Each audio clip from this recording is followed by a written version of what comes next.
Well, shalom, me homies. What's going on? How are you today?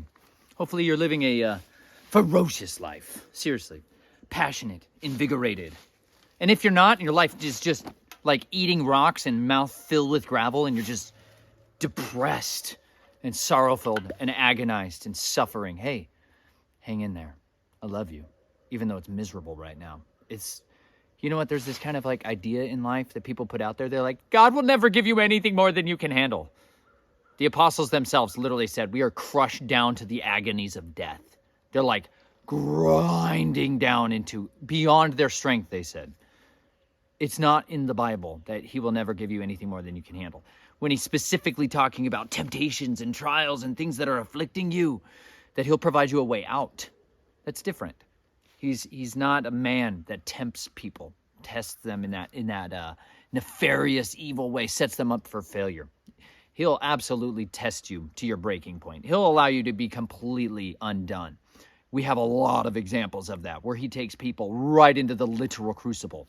As gold is refined in the fire, so are hearts men's tried in the furnace of adversity. That's a reality of our lives. That's like fundamentally critical part of it. You know, I was at a park recently. Any of you ever go to parks? Some of you. Some of you that don't have children, you're like, why do you go to parks very often? Like, why would you even bother? Listen, parks are something that are like a staple of my diet on a regular basis. More so than I would have ever admitted when I was growing up. Like, I'd never really regarded it that much. But when you're a parent and you're like, listen, we've been in the car for hours. Like, hours. We had like a 12-hour day in the car. 12 hours.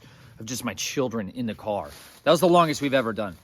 And we break it up. We learned this on the road, in the road life. Chelsea and I filmed a ridiculous video about like the highs and the lows of our road life. Like the good, the bad, the ugly. Like just like, it was late at night and so we were both slap happy and ridiculous. It's hysterical. Anyways, I can't wait for that to come out. It's ridiculous. We lived 4.5 years in an RV. You'll learn some stuff. You go through some stuff. Like you come out of it shaking. You know what I mean? Some of you guys are like right there right now. Anyways. While we were on the road life, we would stop on like big road days. We would try to plot out our destination so that at some interval in the middle, kind of, we could stop and just pile out at a park because, you know, you're all cramped up, you're tired, you're frustrated, you're crabby, and everyone just smells like car cheese. Hello, creature.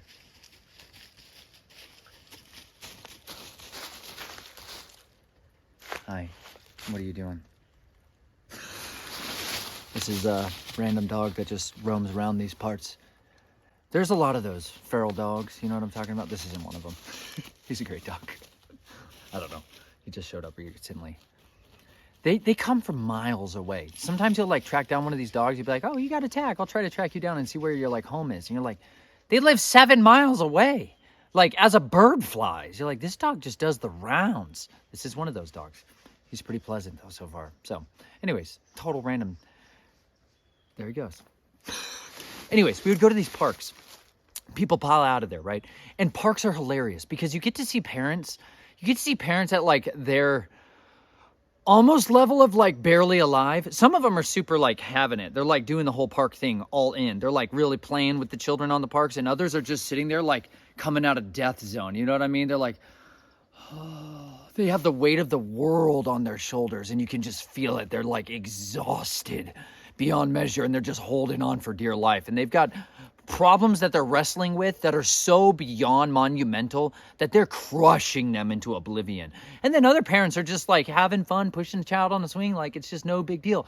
But everything, here's what I've seen. Over the years, I've had children for 8 years-ish.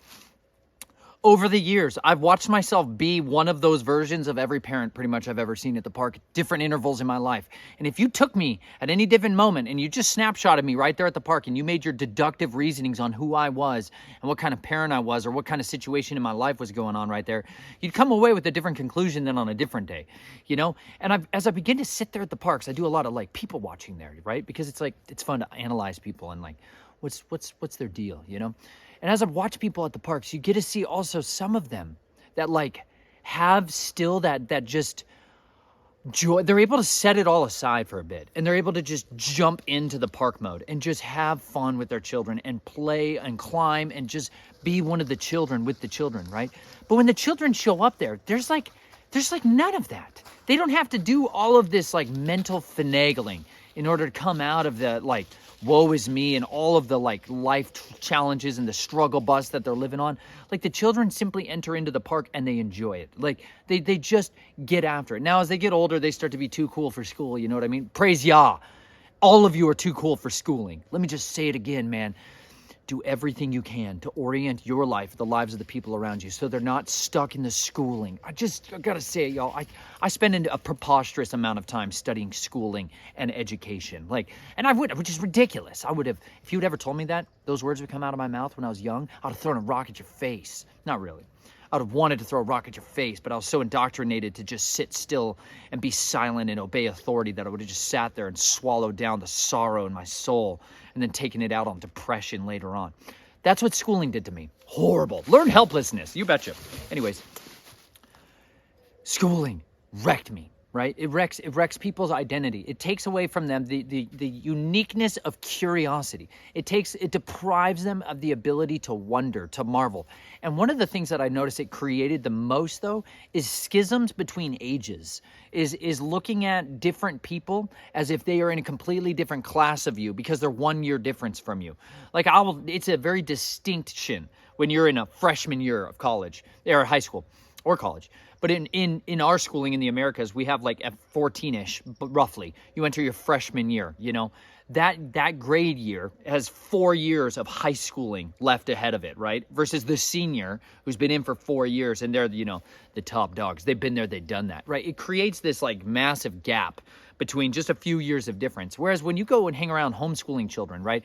Family units that are like healthy and matured where a child is able to interact at ages of all different kinds. You know, you can have a 7-year-old who can hang out and like do stuff and interact and engage with adults or 12-year-olds or 15-year-olds. Like the family unit serves each other and they like look after each other and they help to serve and meet each other's needs in like a healthy system. And it's this beautiful bond that's built there. Whereas in schooling, it's like dissected, it's cut apart, you know? And when you take a lot of really schooled children and shove them in the park with a bunch of children that are not like that, you'll see those little schisms ripple around. They'll ripple around and you're like, why does this is not natural. This is not something that exists in society at large unless it was cultured, unless it was something that was diligently instilled in the population. And I love hearing from you guys that are in places abroad, whether or not your schooling system does the same thing, whether or not it's practicing what is basically the Prussian model, where we now is Germany, but they adopted this Prussian model to instill this form of obedience, of blind obedience, and a willingness to trust authority. And the reality is, it's made it very effective for things like 4th and 5th generational warfare and psychological operations and mind games to be more effective. The more educated, the reality is, the more educated people become, the more schooling they're given, the more easy they are to control and manipulate to follow things that are not necessarily true, but spouted by an expert and verified as true because this expert said so. You're more likely to go ahead and follow along. Whereas people that work a bit more of a blue-collar lifestyle, people that are more rural and agricultural-based, people that have been less schooled are inoculated with the ability to resist falsehood in a different way. And when you sit there, I'm telling you, even just when you go around society and you spend time interacting with people of all kinds of different sorts, you will see this play out. Like, part of the beauty of being a sojourner, of being somebody that traveled all over the country, was that it allowed me the ability to see the kingdom of America from a totally different lens than most places. So like when people want to find out about a different region, you know, like I can give them insights into that area that are different than somebody that's lived there their whole life. You know, you can compare it and contrast it to the different types of societies that exist all over this country, all over the world. There's such a vast difference between people all over the world. And when you slow down and you zoom in on any different area, or you stay there for a couple of months, even just a few months, you can get a real taste of it. You can really get to an understanding of like, what are the good things there? What are the strongholds there? What is the spiritual terrain like? What are the challenges, the addictions? What's the strongholds of darkness that are operating inside that region? And it allows you this lens to see into people's lives that's distinct. And it helps you to be able to give a report so that like Those of you that are watching this who have never traveled to other areas of the country or other parts of the world, you can't have that without accurate on-the-ground information, you know? And this is what's so beautiful is we live in a time right now where people do have access to information from people direct on the ground that are not biased, that are not necessarily, well, that are biased, but maybe not incentivized to give a specific narrative because their pockets are being lined by somebody else. And it allows your ability to gather information, if you know how to do it, much more readily. And I love that. I love that. And you know what?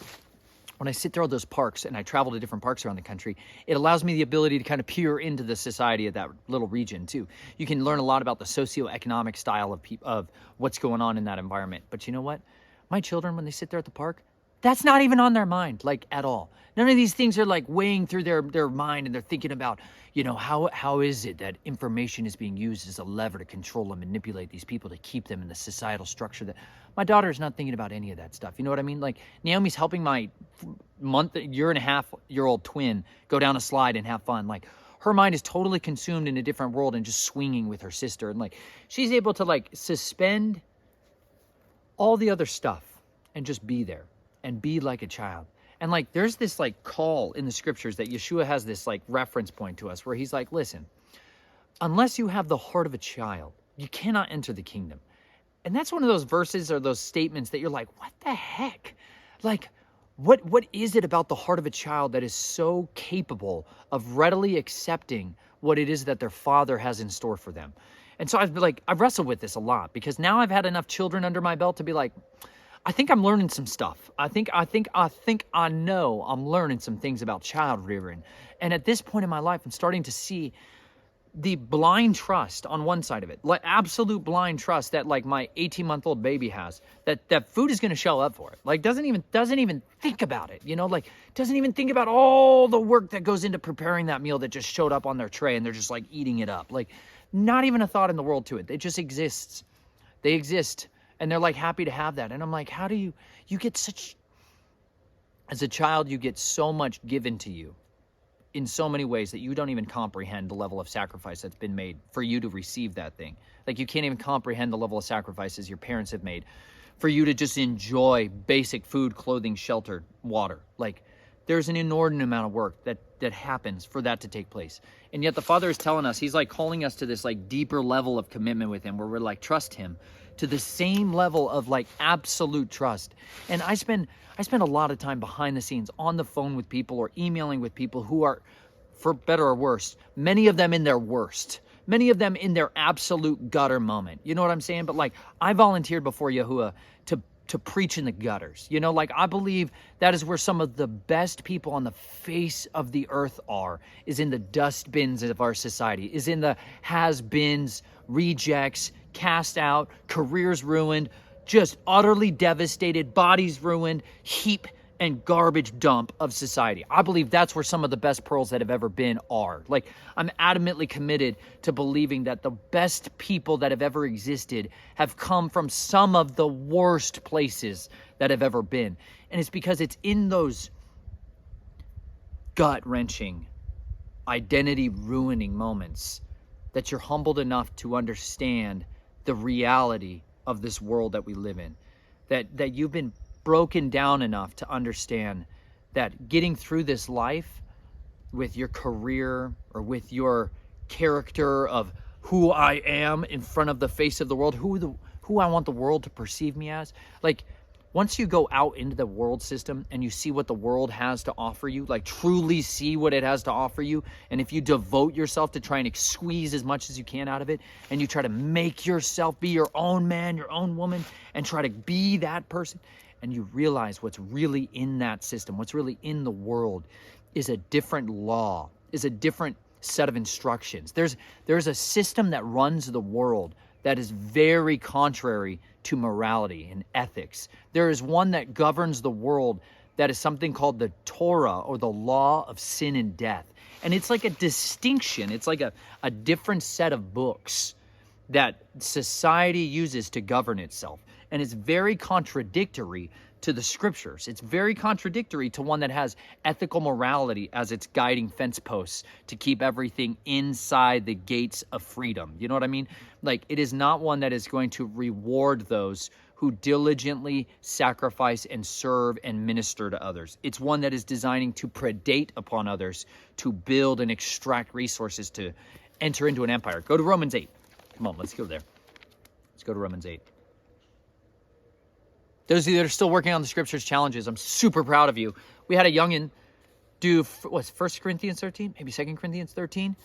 Crushed it. Little ones. We've also had some dads in the closets just sitting there filming. I love it. Keep it up, you mighty men. Some of them are wearing a neck knife right now. They're like, yes, he's talking about me. Some of you others, your knives have to get...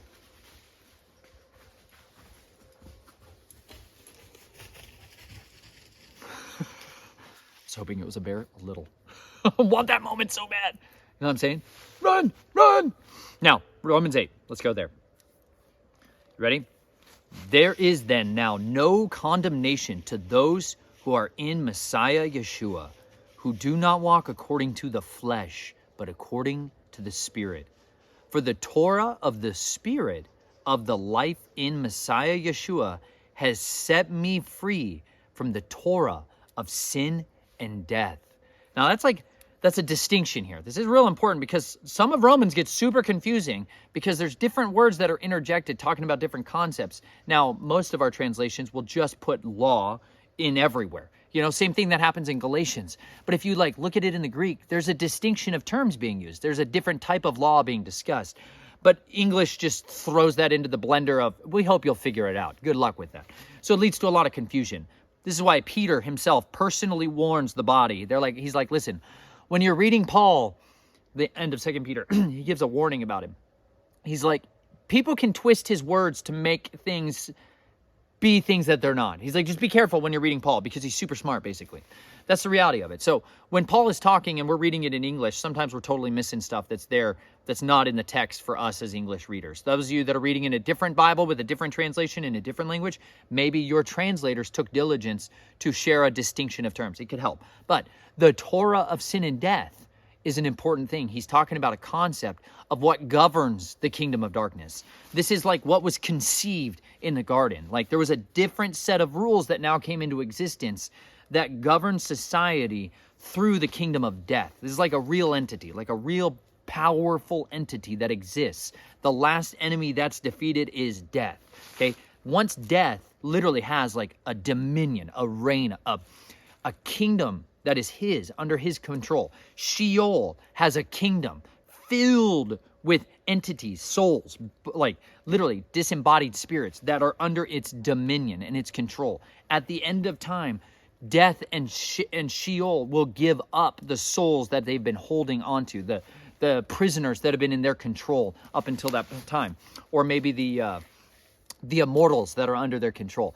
Until that time, they have power to execute authority and dominion and execute their will against mankind all the way up until then. And when we, as people, enter into the kingdom of the law that's governed by the Torah of sin and death, we are subject to the consequences of it. We are subject to all the fruits that can come from that kingdom. Now, let me tell you, some of you have experienced a life where you entered into the worldly system. You never ever considered the scriptures. You never even considered any of it. And you entered into that and had fruitfulness. Your life was basically pretty easy and things went well for you.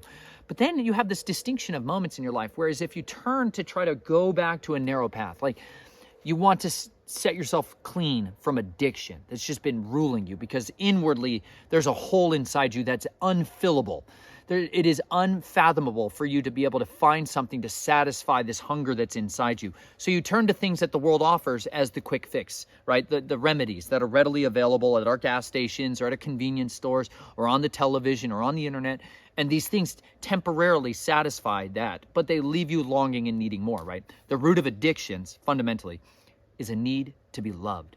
And when we don't have that love, we turn to these other things that temporarily satisfy us in a way as if we are loved. Even if it's just for a moment, we feel physiologically a response as if we've been loved, as if you've been nurtured, or as if you've been that child who fell down on the slide and crashed and got picked up by a mom who loved you and exuded that love for you, and you were topped off in that moment, and then you could go back to it. Addictions provide us a similitude, a similarity to that experience in our life, but it leaves us empty. Now, when people try to go and leave this stuff behind and pursue this other path, their lives blow apart. And it's like pretty much a guarantee. It's like they've suddenly entered a minefield. They don't understand that they've been living in the minefield for a long time. They just had an enemy who, in order to keep them in his camp, turned off all the mines while they were in it, okay? While they were in it, it was like the devil was blessing them. But then when they decide that they want to leave it and get on the narrow path, they're like, oh, okay, turn them on, blow them up. Blow up their entire life, every relationship, start dismantling all of their financial wealth, anything that they have for their possessions, take away their body, like destroy them. Like that happens for so many people. And then what happens is if they start to go back towards the worldly system, it's like the minefield gets deactivated and things kind of can go back to normal. But if they really try to break free, they're going to suffer. And you know what? That is because that law of sin and death that governs that society has built up a legal set of, you've broken the law, therefore we can execute these consequences against you. When you start to try to go on that narrow path, those things explode in your life because there's a legal ground for the enemy to pursue you, to condemn you. He has legal right to destroy your life.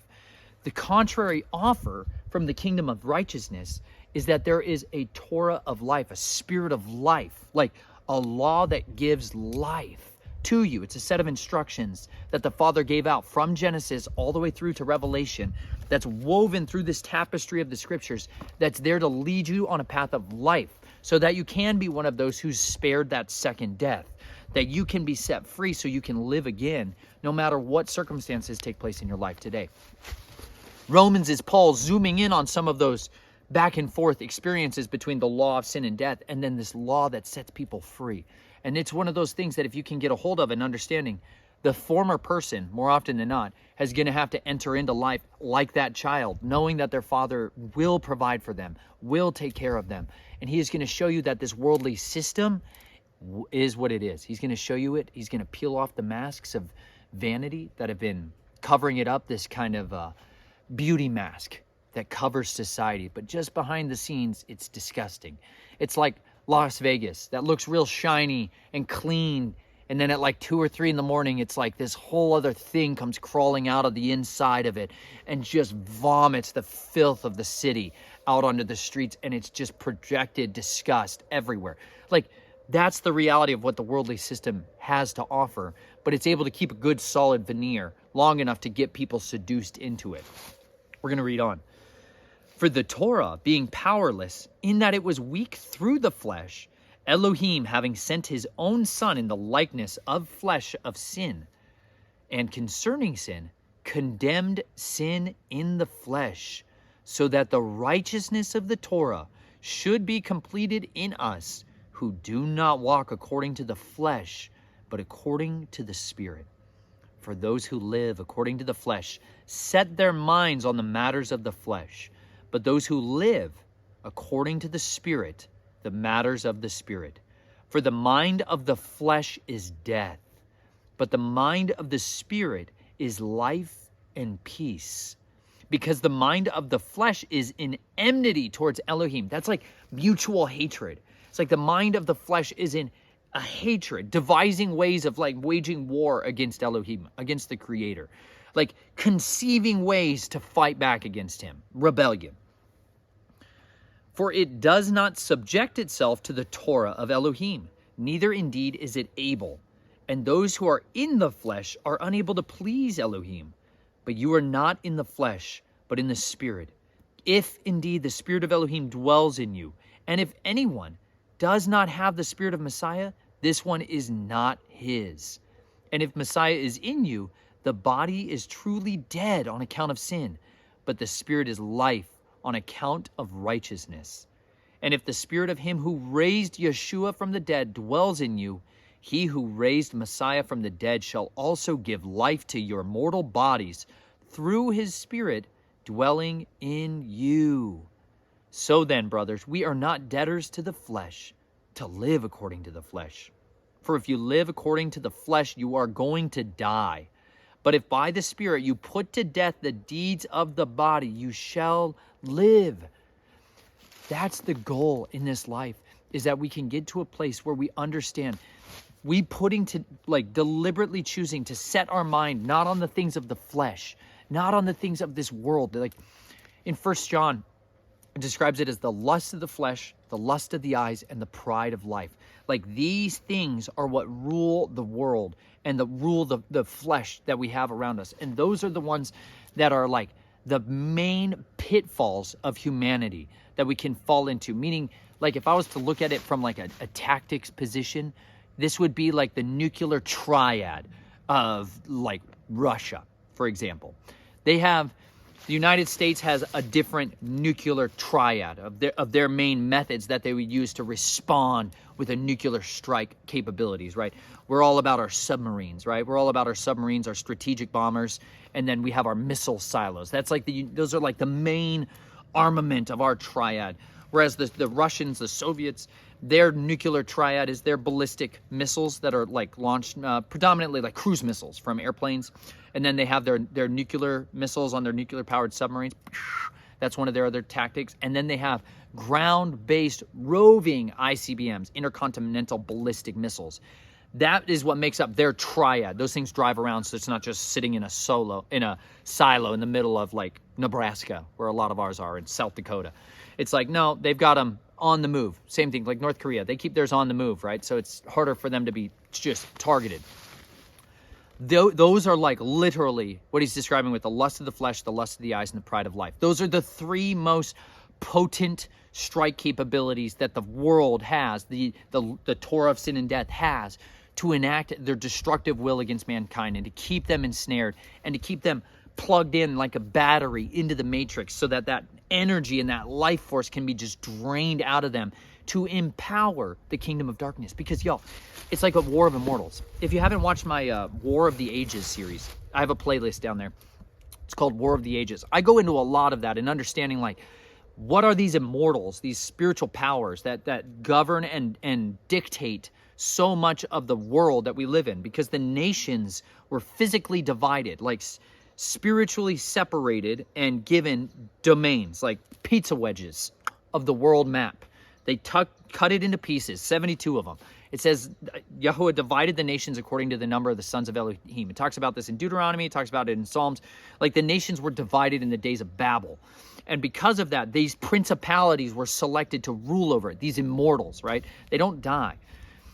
They have the ability to enact their will, like the Prince of Persia. They have this power to enact their will on this earth, and they have a hierarchy that influences and directs resources and other immortals on the hierarchical chain to enact their will and to bring things to come to pass in a different area. That's their territory. That's their dominion.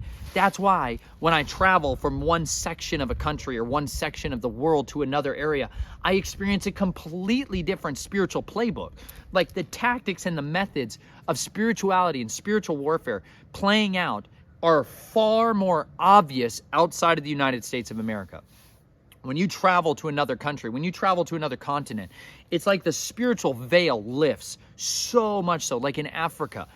Unbelievable difference when it comes to spiritual warfare and an open understanding of how witchcraft and sorcery and divinations and people that are doing mutilations and in like killing and sacrificing people in order to get spiritual power, way more readily overt. Whereas in other places, it's a technological religion. The God that rules over that is reason. It's a God of gnosis, right? There's all these different types of mighty ones that rule over different parts of society. And because of that, as you travel in and out of these regions, you're dealing with different spiritual powers. You're dealing with different spiritual strongholds, different physical strongholds, and then all the way down to the minutia of the lives of people. You're physically seeing how it affects them. You get to physically see on the very ground level at the mom and dad and children at the park level how it's impacting them relationally, financially, like spiritually, physically. Like you get to literally see its manifestations all the way down at that ground level, the microcosm level. But there's this game that's being played way bigger than our ability to comprehend or see. And when we start to align ourselves and start to forsake picking up and devouring and consuming those ways, the laws of the flesh, and following and pursuing those lusts of the flesh, we begin to seal off ourselves as no longer part of that battery bank that's plugged in, and disconnect ourselves from the iniquity force that's fueling up that kingdom, that's empowering it. And as we unplug from that and we go ahead and plug ourselves in to the limitless power of holiness, set apartness, we become distinct. We become people that have crossed over, no longer like the ways of the world, a set apart people.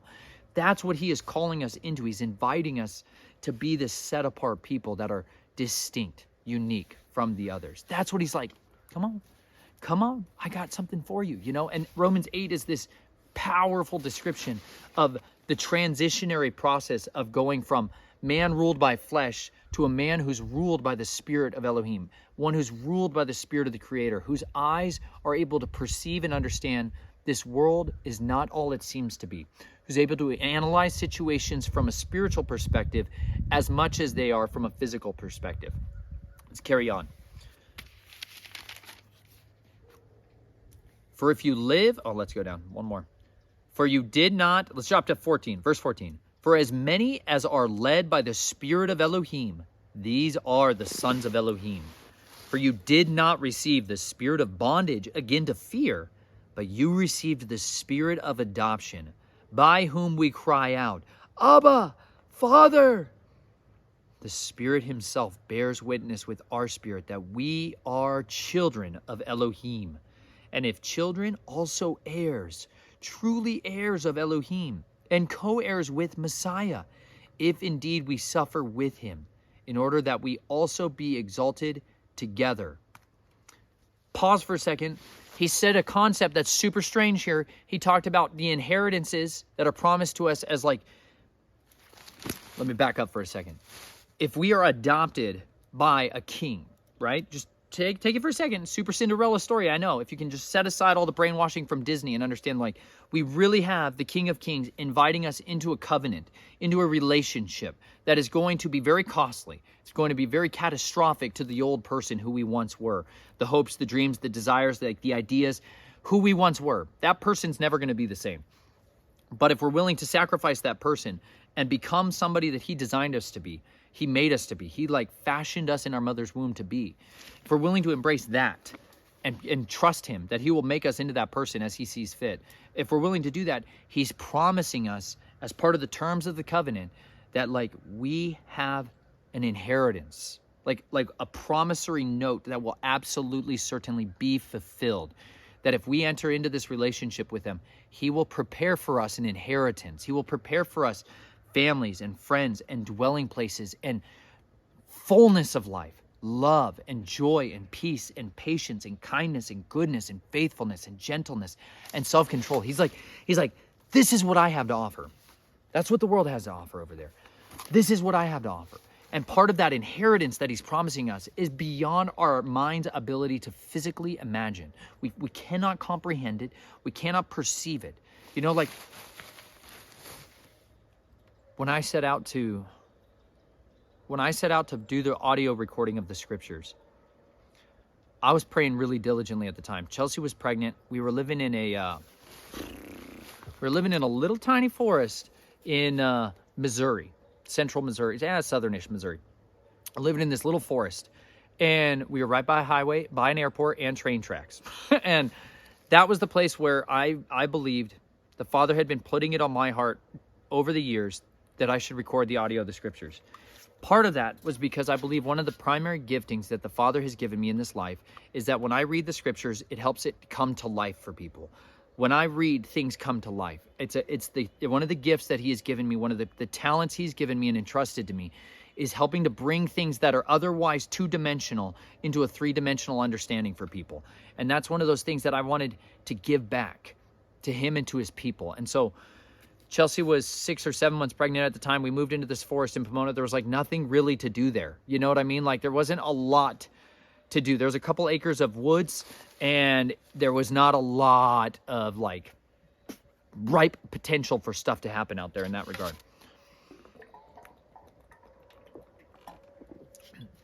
There wasn't big creeks and waterfalls and places to go exploring. Like there was a lot of highway, and there was like, sit and do this. I needed to be there. I had to take care of the children a lot then, like a lot, because Chelsea was very, very sick. She had severe illness from mold toxicity at the time. We didn't know our RV had a bunch of mold in it. She had cholestasis. She was itching all the time. She was like having a horrifically brutal pregnancy. It was one of the most dire, horrific seasons of our entire life. It was catastrophically brutal. But I was asking Yahuwah, what can I do for you? And he was like, help to build my house. Labor to build my house, and I'll build you a house. And I was like, you got it. You got it. So I sat down, and it was right around, I don't know, right around the end of the year. The end of the pagan world. Whatever. Anyways, I started reading the scriptures, and I actually started with the book of Proverbs. If you listen to my audio scriptures, it was not great at certain times. Just bear with me, y'all. I'm a dude doing my best. Anyways, I jumped in with the book of Proverbs, and I sat down during nap time, and I sat down at the dining room table. I'd set up my little studio every single time. In order to record, I'd set up my little studio. People maybe I don't even know how you guys perceive me out there when it comes to like my studio. Most of all of the time I've ever set up my studio, I have to set it up and at the dining room table at the time. Put up the little thing and all the audio equipment, get it all dialed in, sit there and record into the dining room table quietly. A lot of it is quietly because people are sleeping like right next to me. There's like a sliding door to our little composting toilet, and then my family and children were sleeping right there. So that's why if I sound like I'm whispering, you guys, it's not because I'm trying to be dramatic. It's because I physically didn't want to wake my children up. Same thing with my book, Snatched from the Flames. I'm like recording like that because I had to take my toaster oven out of the toaster oven cabinet space above our oven. And I would put the microphone in there, and I would surround it with pillows, and I would sit there and I would read the book into it. And I was doing that between 3 in the morning and 6 in the morning when I was volunteering on a farm. And oh, dude, it was crazy. Anyways, that's what it looks like behind the scenes. So anyways, that's how I started recording the audiobook. And I believe sincerely that when the Father said that he would labor to build me a house, that I could trust him that he would do that, because that's one of those like promissory notes that I find in the scripture that Yeshua himself personally promised to his people, that like he is going to build a house for us. Like, could you even fathom how epic and awesome it would be for the master of the universe, like the one who holds all resources in his hands, to personally custom build you dreamland? You know what I'm saying? Like, how epic is that going to be? Like, how awesome. Because I'm a very complicated individual, and like, I got a lot of things. Like, I would want, like snorkeling, scuba diving action to happen inside my house. I want an amazing, like ridiculous level stuff. Waterfalls that you can climb behind, and there's endless caves of treasures hiding behind it. Like crazy cool stuff inside my house. Stuff that's just beyond people's comprehension. Anyways, I'm getting lost in the weeds of imagination land. But sitting there at that dining room table, man, I was diligently laboring to try to record this thing. And then when it would like be in the middle of the afternoon and everyone's awake, I would go and set up the same studio. I had this like battery bank that I would take out into my car. I'd set up this battery bank. I would set up my laptop. I'd set up my recording equipment. And you got like this sound booster and all this stuff, right? And I'm setting it up in my little car, and I would have to time it between when trains were going by and when airplanes are flying over and when cars are on the highway. And it's like all that little minutia stuff doesn't exist to people that are just sitting there listening to this recording. But at the time, that's the labor of what it took to accomplish something that required diligence and discipline. Like, it took endless days and nights of doing that. Getting up at 3 in the morning and recording. Getting up in the middle of the afternoon, going out and doing that. Like, over and over and over and over and over and over and again. And like, I labored diligently to do that. Because that, for me, was what I believed was one of the most important contributions I could ever offer to the body of Messiah, was to try to give them the scripture brought to life, like to try to help labor towards people being able to hear the word, because it says faith comes through hearing, and hearing comes from the word of Elohim. Like, he chose the foolishness of preaching as the vehicle with which to deliver the gospel. Like, it's stupid to most people, preaching, whatever it's worth. Like, hearing the word to a lot of people is like somebody shooting them with tiny little needles, and it's offensive, it's bothersome. There's some of you listening to this that it just grinds against you. That's because there is something else that's in you that is full of that law of sin and death, that hates this because it's the cure. That literally understands that, like, these are the words that set captives free. These are the words that deliver people from deep addiction. Like, I'm sorry, you guys. I spent years in the field of psychology trying to see what are the best methods for dealing with addictions, because that had been plaguing me in so many people's lives.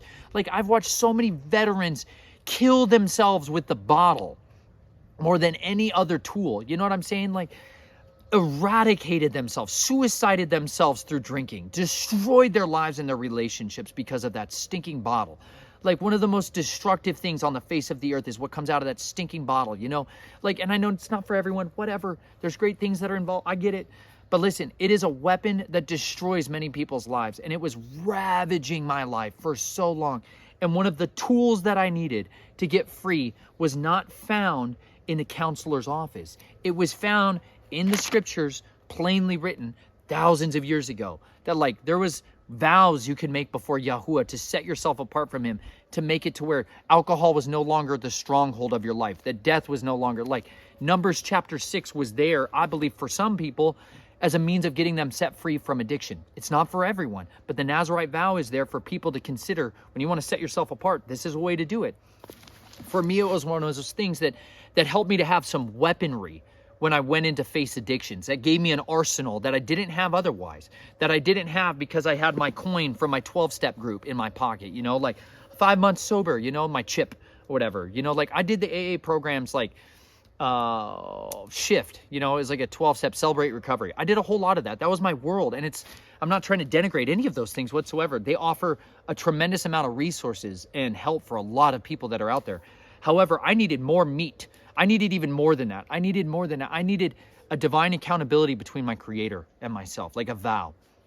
It has helped me more than most anything else in my life, because I have to put to death the deeds of flesh. I have to put them to death. I need to have the Spirit rule and reign in me so that I can be a new man, empowered to do his will and his good pleasure on this earth. This is why, to try to give somebody the word, to bring this word to them, to challenge them to read the word for themselves, it's like it can change forever the trajectory of their life. But it's not just their life. When you set your mind on separating yourself from the kingdom of the world, and you're willing to go through the minefield and let it all get blown apart and let everything come to ruinous heap, you allow the Father to clear a new path for you. And not just you, generations of whoever it is that would come before you. Like I'm sitting, this is an old road that I'm sitting on right now. Hard to tell. This was a road that was cut into this hillside so that people could log this mountain. You know, like out in the Appalachians, this is what most of the roads come from, is that somebody, a landowner, agreed with a logging company. This may be news to some of you guys. Let me slow down because it's pretty cool. It's terrifying and awesome and horrible in the reality of the world, whatever. They basically, these haulers out here are steep, and they're not like great for use, a lot of them. And that's because accessibility is very, very limited because of the terrain, okay? So a logger, they've got all the heavy equipment at this point in their career and their life, and they are able to cut roads into places and to clear a roadway for a lot cheaper than everybody else. So they go to landowners and say, hey, if you'll agree, I will build you a road. I'll build you a road, and I'll give you a percentage of the cost of the value of the timber that's on the property, right? So that's what they'll do. They'll come in here, they'll excavate out the sides of it, they'll bulldoze a path, and they'll literally work their way up a mountain so that they can cut the timber and access the timber that's valuable in places that are otherwise inaccessible. That is a prodigious amount of work. That takes an inordinate amount of resources and time and energy in order to cut the road into the landscape, right? This road now is here generationally. This stuff can get cleared off of it pretty easily. Somebody else has gone ahead and done an inordinate amount of work ahead of time that's now here for future generations to utilize, should they regard it or not. This is what, when one man or one woman sets their mind to follow the narrow path, to devote themselves to the kingdom of righteousness, when you make that decision, when you decide, I am going to set my jaw like flint and not move off of this no matter what happens, I am going to grip onto the word, and I am going to fight for life no matter what is lost along the way. I am going to cling to this like my life depends on it. When you do that, you begin to clear that road. You begin to do the horrible, painful job of stepping on every stinking daggum landmine that might be on that path, and getting all of this shrapnel and carnage on yourself and the people around you, on the relationships with the people that used to be all about what you were into that are no longer into it whatsoever. It's brutal. It's a brutal death to yourself. It's the first death. But by you volunteering to go through that now and to sacrifice now and to enter into what's called the fellowship of suffering, you are paving a path towards your inheritance. Like Yeshua learned obedience through his suffering. Here it is right here. Connected to the inheritance is always you're going to find suffering. No, I don't want to call people to a set-apart life without telling them at the very beginning of it, I'm calling you to suffering. I'm calling you to brutality. I'm calling you to misery. I'm calling you to torment and anguish and bitterness of soul. I am calling you to an absolutely brutal winnowing. But I'm also calling you to the greatest rejoicing, the greatest triumphs, the greatest freedoms, the greatest deliverance and sound sleep that you could ever hope for. I'm calling you to a life of meaning. I'm offering to you a life of purpose and of passion and of a mission that is far greater, that doesn't have some corrupt bureaucrat and private contracting agency on the other side to manipulate you and toss you out when you're no good to them anymore. I'm calling you to a kingdom of covenant where your needs will be met and you will be given a life of meaning and purpose. That's what's offered to you, but it comes through suffering. Listen to this. We'll zoom in on suffering for a second.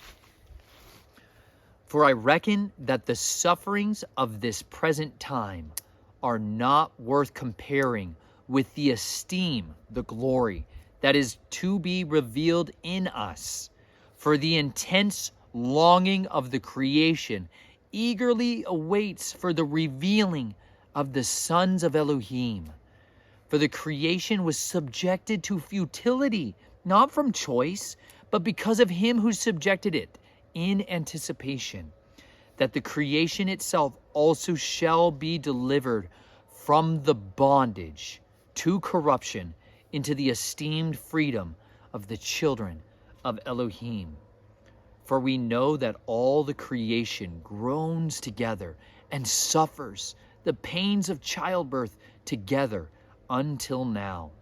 And not only so, but we, even ourselves, who have the first fruits of the Spirit, we ourselves also groan within ourselves, eagerly awaiting for the adoption, the redemption of our body. How many of you are eagerly awaiting the redemption of your body? Where your body would be transformed, that it would be made new, that it would be restored, made whole, better and perfect than it ever has been, right? This landscape that's behind me right now, right? Let me point out some suffering to you and groaning to you that otherwise might just be background plant noise to some of y'all, okay? Ready? This is rhododendron. Let me just introduce you to an evergreen known as rhododendron. It's beautiful. It tends to be this plant that's in what's called the understory. The understory is this space here. You know, we're going to get up big here. Look at trees for a second. Trees are obvious, right? We all think about trees. We all like, yeah, trees are cool. They're pretty. They're trees and such, right? We think about them all the time. But it's all this space that's underneath. This is called the understory, okay? This is the stuff that makes a big difference in all of what we walk through in a given forest or a landscape, okay? Now, let me show you something here. See this pretty eroded hillside here? This is where the road was physically cut out, right? And we got this tree here. This is a hemlock, was a hemlock. He's dead now, okay? Eastern hemlock. It's getting a little sunny for you guys out there. Hang in there. Let's see if I can't shade you out. There you go. This is an eastern hemlock, okay? These trees are some of the longest living, beautiful trees. Hard, their wood will survive mold more than almost anything else out here. This used to be one of the dominant tree species that was in these forests everywhere, abounding, huge, massive, beautiful hemlocks all over. Well, they got logged off of here. They got logged off of here along with the other major dominant thing that was in this forest, at least, was the American chestnut. These were absolutely eradicated in the last about 100 years, completely gone from the landscape. There's some hemlocks still around, but they're fading off and dying off pretty readily. And now what's taking its place is these things called the tulip, the American poplar. It's a magnolia, technically, but it grows fast and straight, and it takes over landscapes very, very quickly. And it is one that is transitioning in these forests to swallow it up and take it over. Now, doesn't provide for people the foodscape that we would want necessarily whatsoever. Not like the American chestnut, which provided an abundance of food and resources to so many different plants and animals. It's unfathomable. Sorry, I don't want to totally disappear from the screen for you guys. Some of you would be like, yeah, go for for it. Just go for a nature walk. Chelsea's working on a nature Nate. Some of you parents have been like, dang it, Nate. It's been 5 months. We haven't seen a nature Nate in 5 months. Chelsea's got like a 50-minute one, so hang in there. All about the ridiculous squirrel that we rescued and brought back to life, the baby squirrel, Arthur.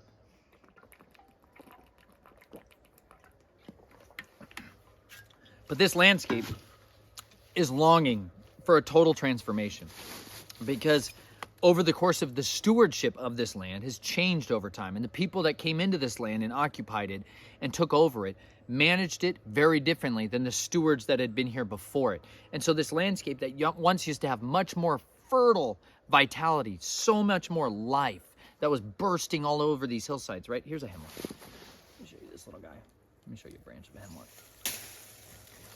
Like this is a little baby hemlock that's right over here. Evergreen. Beautiful. This is one of those hemlocks, right, that would last a long time. They would grow together in these beautiful patterns. And now these things grow up about 20, 30 years, and they all just start to die off. They die off from disease. The American chestnut, similarly, we had this thing that came through and utterly eradicated billions of chestnut trees from the American landscapes. These things would produce basically tree corn. Amazing, delicious, sweet, nutritious chestnuts on the open fire, that whole song. Like that used to be a staple because the Appalachians would deliver billions of these chestnuts all over the Americas. It was like a food crop out here that was amazing. Fattened up animals like crazy, like turkeys and incredible deer and mule deer and elk and just unbelievable fertility that was out here. When those disappeared from the landscape and all of the logging came through, they logged every single mountain around here. Like the locals tell me these were clay hills in the 1950s. Clay, just down to clay. Nothing. They clear cut every single thing. And so the shock and the trauma from that, this creation out here groaned deeply. And this is what it's been able to produce since then, right? It's transitioning itself back towards that. And the reason it's going to be moderately successful over time is because it's a deciduous forest, meaning it drops these leaves. They get digested over the next, some of these oak leaves. This thing's going to be around for 2 to 3 years, this oak leaf. Whereas the maple, or even this one, maple, this thing's going to disappear in the next couple months. It's going to get digested and broken down, and microbiology is going to take place and turn it into soil. It's amazing. Otherwise, it would just be clay hills here. In other places around the country where they did that, where they clear cut the forest, they never came back. They never came back. They never had a chance. But this is one of those few areas where it's still trying to come back from it. This is like a tiny little example that I can zoom in, like the dad at the park, and zoom in and just overanalyze the entire situation and take over my mind and think about this for endless hours, how this creation's sitting here groaning and moaning and in despair and wailing for this. But it's not that Yeshua would come back. It doesn't say that it's longing for the return of the Messiah. It says it's longing for, what was it?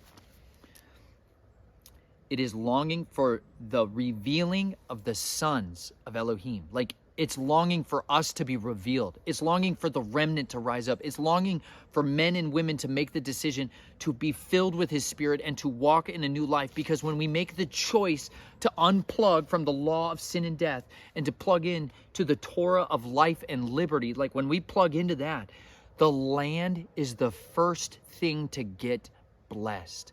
When we follow the law of sin and death, the first thing to reap the curse is creation. This is like, fundamentals. I got to go back a second.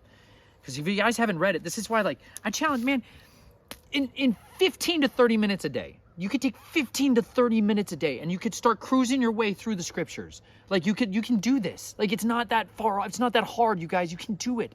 Like, in 15 to 30 minutes a day. A challenge I had given to me when I was young was read 3 chapters a day. If you read 3 chapters of the scriptures a day, you'll be through it in 1 year.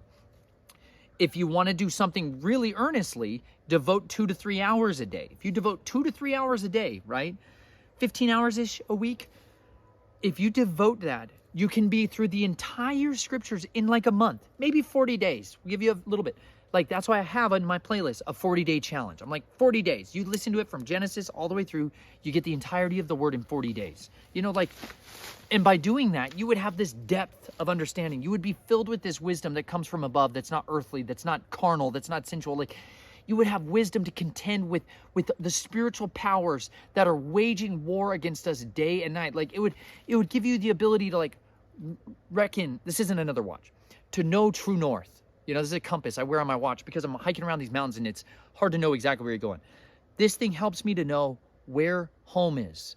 It helps me to know where my waypoint is. It gives me direction in an otherwise directionless forest when I'm just stuck in the midst of the woods. This will help me find my way home, okay? It gives me bearing. That's what this word is there to give us. And we were raised in a society that didn't teach us the basics on definitions of terms, on what is your identity as a man? What is your identity as a woman? What is your identity as a young man or a young woman?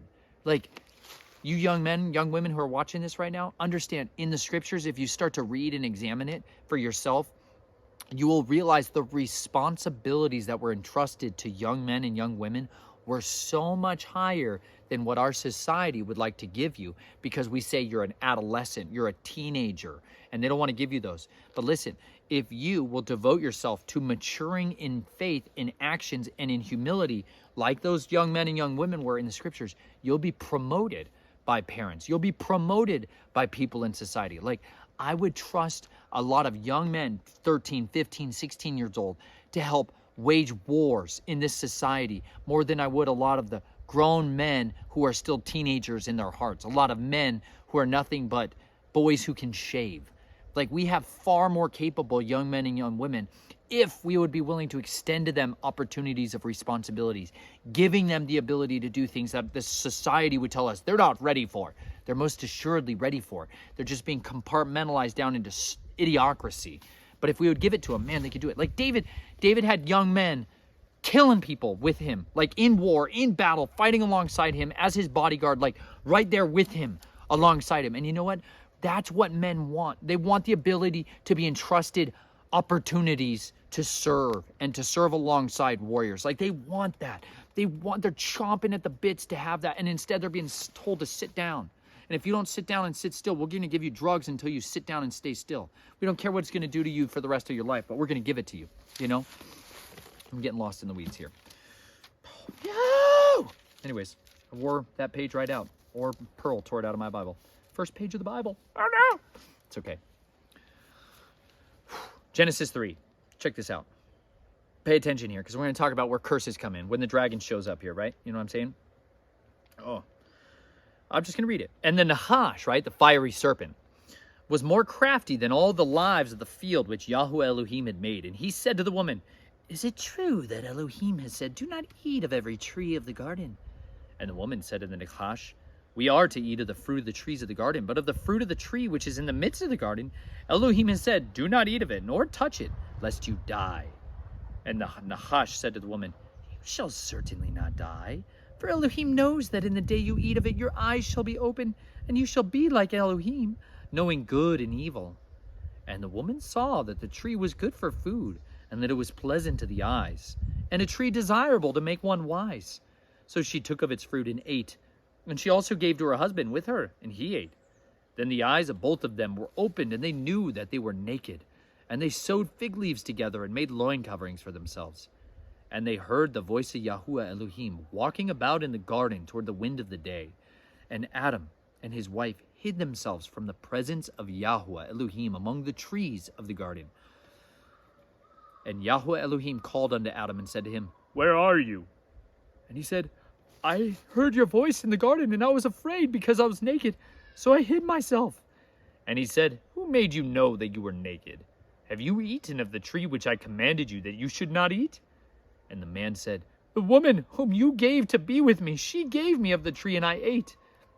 And Yahuwah said to the woman, 'What is this you have done?' And the woman said, 'The Nahash deceived me, and I ate.' And Yahweh Elohim said to the Nahash," wait a second, just pause for a second, because there's a word that's used here in our scriptures that we just don't see whatsoever, which is nun shin tav, okay, deceived. Literally is another word for like vanity, blinding of the eyes, obscuring the lens so you can't really see what's going on behind the scenes, you know, like this is fundamentally like the power tools in the kingdom of darkness is deception, is manipulation, is mental magic, is mind games, right? Is is mysticism, is obfuscation, you know, like this is what so much of the Talmudic practices are all about. Like the Kabbalah is a mixture. Gnosticism, it's these mystifying of terms. Like it's literally, if you think about it, it's like releasing strong vapors into a room to obfuscate what's actually going on so nobody has a clear picture of what's taking place right now. This is the fundamental like arsenal that the dragon has to enact his will on the earth, is to deceive, beguile, to like promise something on one side, but behind the scenes have something totally different in store for you, right? Like one of the ways that soldiers would say it to each other is like, you only fall for it once, you know? Like when you go and sign on the line and you like pledge your life in covenant to this other kingdom, and you're like, I'm going to do this for the good of my country, right? That duty to my country, all of that ideology that can enrapture a lot of young men to devote themselves to serving the United States military, like that trick tends to only work one time. Because once you're inside the bureaucratic machine of it, you realize like, no, I am literally a disposable cog inside of a massive military industrial corporate complex. Like I am nothing like what I was promised on the Marine poster on being the few and the proud. You know, like you begin to realize behind the scenes, you are cattle, you know, fundamentally, and they can use you however they see fit. It's an illusion that goes away pretty quickly, depending on how long you're in there or what kind of unit you're in. Anyways, not trying to disparage every single one of you from being a part of the military, but please understand, there's a lot, talk to a lot of veterans before you ever go down committing yourself into a covenantal agreement with that kingdom, because they own you. It's a real thing. And they don't play by the same set of rules that you do. They got their own law to govern society. And that law at any given time can completely say, your body is no longer yours. We own it down to the cellular level, and you're not allowed to do with it what you please. Seriously, it's like in the fine text. Pay attention. Anyways, that deception, that vanity worked very good at getting Eve deceived, which is why like the lust of the eyes, right? The lust of the eyes is one of the major pitfalls that women fall into, and why marketing in a grocery store operates the way it does. Why things in a shopping mall are geared and engineered the way they are. They are playing with that lust of the eyes. They're manipulating those weaknesses to control and exploit them. But it goes all the way back to the garden here. Now understand. And Yahuwah Elohim said to the Nachash, because you've done this, you are cursed more than all the livestock and more than every beast of the field. On your belly you are to go and eat dust all the days of your life. And I put enmity between you and the woman, and between your seed and her seed. He shall crush your head, and you shall crush his heel. To the woman he said, I greatly increase your sorrow and your conception. Bring forth children in pain. And your desire is for your husband, and he does rule over you. And to the man he said, because you listened to the voice of your wife, and have eaten of the tree of which I commanded you, saying, do not eat of it. Cursed is the ground because of you. In toil you are to eat of it all the days of your life. And the ground shall bring forth thorns and thistles for you, and you shall eat the plants of the field. By the sweat of your face you are to eat bread until you return to the ground. For out of it you were taken, for dust you are, and to dust you return. The ground is fundamentally what was the first recipient of the curse, of the consequences of the law of sin and death. And literally, as you read in the story of Yahuwah's plan of redemption, you will see him set out in his Torah, in his loving instruction. When we follow his instructions, the ground, the land is blessed. And when we deviate from them, when we turn aside from them and cast them over our shoulders, like it talks about all the time, that people would take the instructions of Yahuwah. That's like what the Torah means. It means the loving instructions of Yahuwah. When they would take these instructions and throw them over their shoulders and pursue their own way, or they would adopt the way of the nations, the ground would become cursed. The ground would literally become barren, wasteland.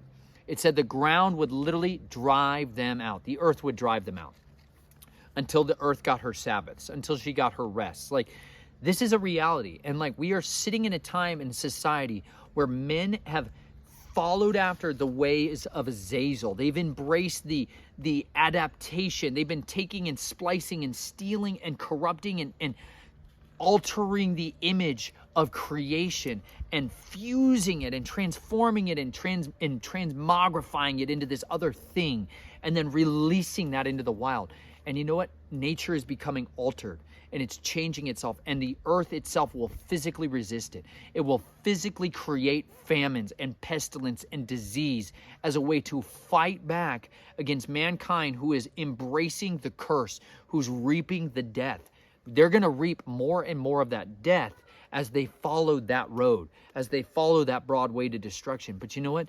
There can be these narrow, set-apart people who are driving ahead and clearing a path, a set-apart path, through suffering, through toil, through the hard work of the sweat of our face, to labor for our neighbors, to labor on the front lines of mockings and scoffings and public opinions, to try to clear a path so that they, should ever they regard it, can navigate it without dealing with the same minds that are going to blow up in their face. Like, I can try to clear this path of destruction out of my children's way so that they can choose whether or not they want to walk on it. The world will always be offering. The world will always be offering an alternative. But you know what? On this, as for me and my house, I'm going to try to choose to serve Yahuwah. I'm going to try to lead my family on a narrow path through this world of manipulative darkness and try to show others, hey, there is freedom out here. There is a new life out here. I better wrap this up. The babies are coming. Well, hi, pretty lady. Hi. How you doing? Come You come on out now. okay. Weather's just fine. You look real cute in the sunlight up there. Well, thank you kindly, ma'am. Come on, y'all. I got like a magnificent maiden out of the deal. You know what I'm saying? Like,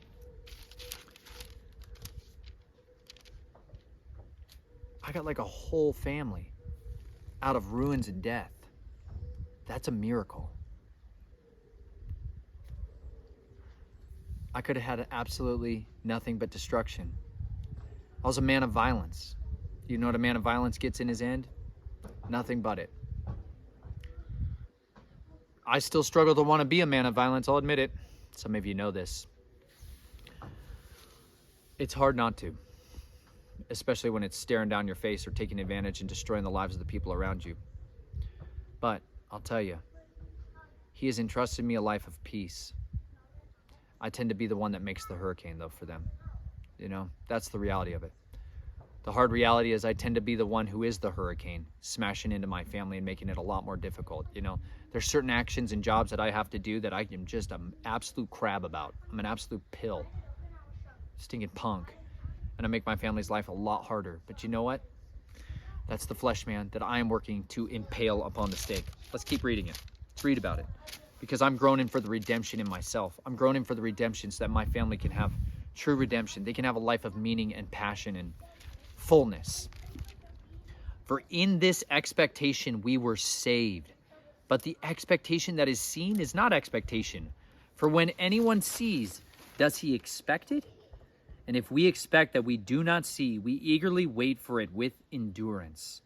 And in the same way, the Spirit does help in our weaknesses. For we do not know what we should pray, but the Spirit Himself pleads our case for us with groanings inutterable. And He searches the heart, knows what the mind of the Spirit is, because He makes intercession for the set-apart ones, according to Elohim. And we know that all matters work together for good to those who love Elohim, to those who are called according to His purpose. Because those whom He knew beforehand, He also ordained beforehand to be conformed to the likeness of His Son, for Him to be the firstborn among many brothers. And whom He ordained beforehand, these He also called, and whom He called, these He declared right. And whom He declared right, these He also esteemed. What then shall we say to this? If Elohim is for us, who is against us?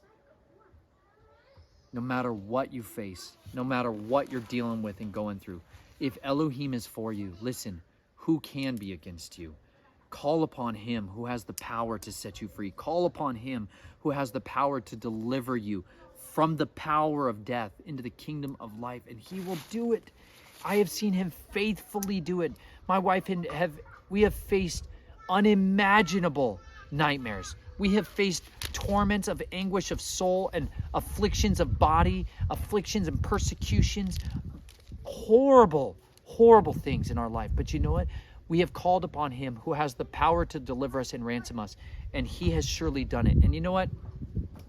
We may not have gotten out of there with everything that we thought we needed in our life, but you know what? We came out of there with our lives. We came out of there with the experience and the lessons learned. We came out of there with the school of hard knocks and all the lessons that we needed to be taught from that experience.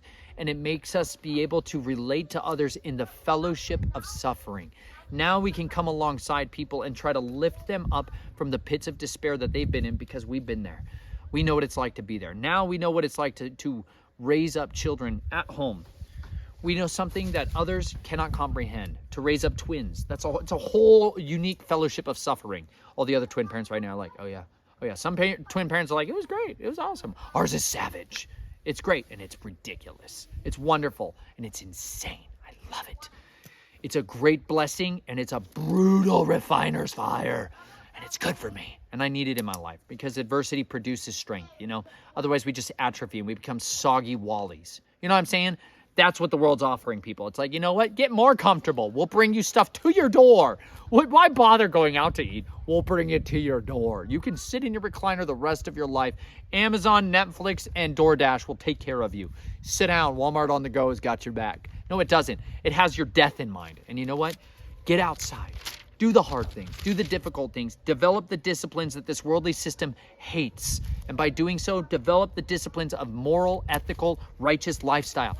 And by doing so, you become a distinct person, and the land will physically bless you. It will help look after you in your times of need. I actually believe that. The land itself will physically provide shelter for me in the midst of storms. It will physically deliver me amidst trials and circumstances. Like, I actually believe that. I know it sounds crazy, you guys, but like, the land physically protected David from his son Absalom. Like, literally, the trees grabbed onto Absalom's hair, his vanity-rich life and hair, that he was the most beautiful man who stole the hearts of Israel, who manipulated people and spent years conspiring to steal the kingdom from his father. Like, he so decisively manipulated people to get them to want him to be their judge, to be their ruler, to be the one who took care of them. And like, my father's too busy for you all, but I have the time. I will provide for you what you need. Let me get down and bless you, like a false sense of humility. He manipulated his way to steal the hearts of Israel away. But you know what? In the end, it was his vanity. It was the very thing that he neglected, because by him embracing the law of sin and death, he used the law of sin and death to control people, how to make friends and influence people, and to kind of nudge his way around society and bump into the right people and make sure that they always knew he was looking after them and making sure he did the follow-up to the follow-up to the follow-up. He was checking in with, he was politicking his way. He knew that, okay? Society may have loved him for a season, but you know what? They turned and hunted him down to kill him when he was no longer fitting for the cause, you know? But it literally says that the trees, Absalom was riding along on his mule during this great battle with Joab and Israel. They're all trying to fight back, okay? They were all trying to kill David, ambush David, and kill him in the wilderness, right? Joab leads an army of David's mighty men out to fight against him. And during the course of that battle, the mule Absalom was riding in goes into this forest. And as he's riding in that forest, the trees grabbed a hold of his hair and lifted him into the sky. And his mule ran out from under him. And he was caught in the thicket. And you know what? Joab ran his heart through with spears, cut him down dead.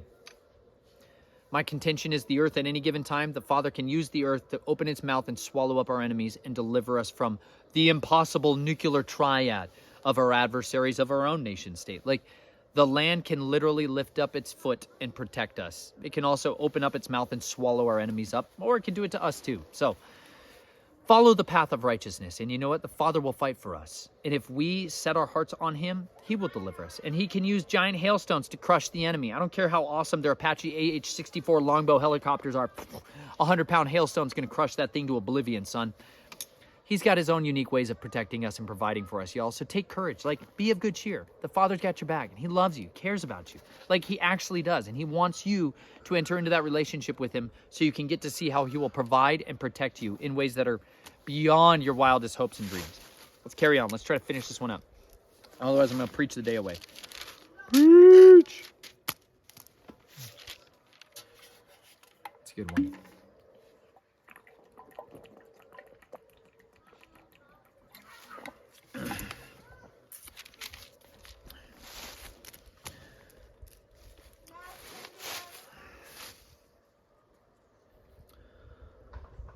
All right, let's jump in. Verse 32.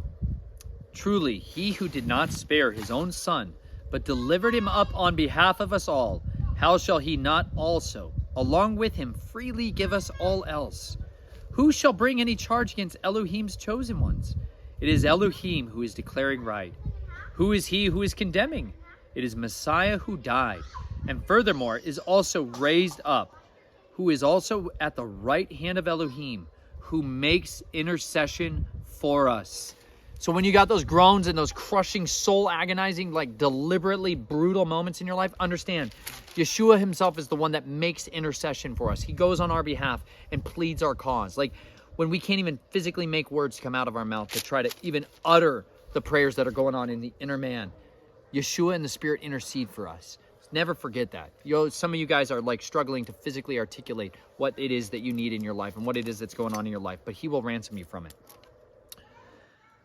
Who is condemning us? Oh, this is so good. Who is condemning us? It is Messiah. Who is he who is condemning?